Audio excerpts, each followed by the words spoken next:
quando você monta o protocolo, você faz um plano de voo. Você tem que fazer esse planejamento para que você não sofra por mau planejamento ao longo do estudo. Lá na frente você percebe que aquilo que você cobrou é inviável para realizar o estudo, mas você aceitou, você assinou um contrato e vai ficar muito difícil para você não executar o estudo porque o custo não foi bem administrado. Então, coisas como essas são importantes para que você faça o seu plano de voo e possa voar com tranquilidade, né? Decolar e pousar. Decolar, lançar o estudo, incluir o primeiro paciente, incluir o primeiro centro clínico, incluir o primeiro pesquisador, ter junto ao grupo um pesquisador da área, né? O centro de pesquisa, se você tem um centro de pesquisa, não tem médico, não precisa obrigatoriamente ter um médico no centro, mas tem que ter um médico no protocolo. Você vai executar um protocolo de diabetes, é bom ter um endocrinologista que possa ser o pesquisador de contato, o pesquisador responsável por aquele projeto. Se for um estudo de cardio, é bom ter um cardiologista que tenha conhecimento suficiente para encabeçar o projeto, para atender os colegas que eventualmente tenham dúvidas específicas e que domine o protocolo. Tem que ter, obviamente, pessoal treinado, uma enfermagem de boa qualidade, com enfermeiras treinadas nos procedimentos estabelecidos para aquele protocolo, e cada protocolo, muitas vezes, precisa de um POP, um procedimento específico, então um POI, né, um procedimento operacional específico.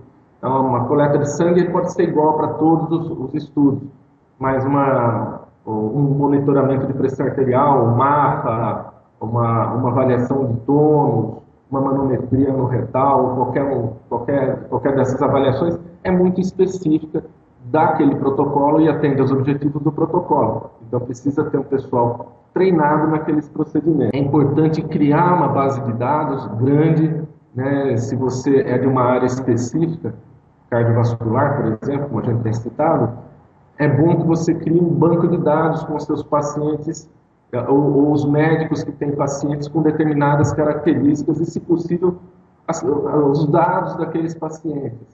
E você mantenha aquecido esse relacionamento com os médicos, porque eles são aquelas pessoas que fazem contato entre o pesquisador, né, e o paciente. O médico em si, que entrega, ou que lista, que insere, que inclui os pacientes, às vezes não é um pesquisador nato, é um clínico, mas ele tem a oferecer a oportunidade de incluir pacientes que serão tratados de acordo com o protocolo. Então, é importante que tenha pacientes para incluir, que sejam realizados exames, muitas vezes para comprovar aquela patologia, ou exames como critério de inclusão, a dosagem de um marcador cardíaco, que pode ser um dos endpoints do próprio estudo, né? Um endpoint secundário, um marcador de bioquímico para algum fenômeno patológico, né? E a redação e publicação dos dados. Então, tem que discutir quais serão os dados publicados.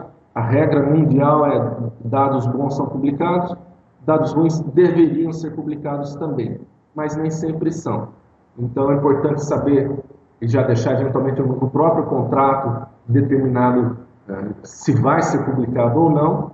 O Comitê de Ética, a orientação do Ministério da Saúde do Brasil é de publicar qualquer dado, todo dado obtido tem a obrigação, o dever de ser publicado, mas nem sempre estão.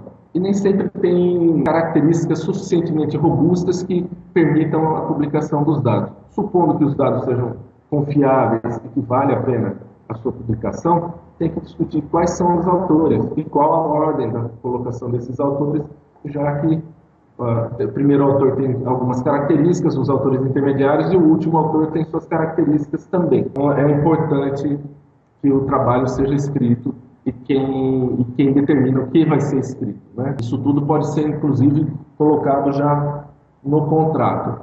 A conclusão do estudo tem que ser a resposta daquela pergunta. Esse publicemiante baixa a glicemia de forma tão eficiente quanto aquele, desde que seguidos esses marcadores, sejam lá quais forem os marcadores? Resposta: sim, nas condições do protocolo clínico. Então, eventualmente, você precisa fazer mais do que um estudo, fase 2 ou fase 3, para poder colocar no mercado determinados produtos. Então, a questão lá, para começar o estudo, tem que ser relevante.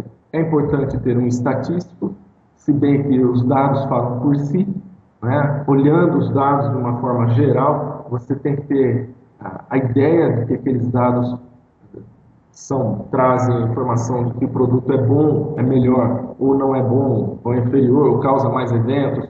É importante ter essa visão. O estatístico arredonda isso, transforma isso em dados mais palatáveis, mais seguros. Mas você não pode depender da estatística para dizer se seu produto é bom ou ruim. E aí a estatística já é calcada em determinadas sequências de dados, e essa é uma questão já um pouco mais complexa que pode ser abordada num outro momento.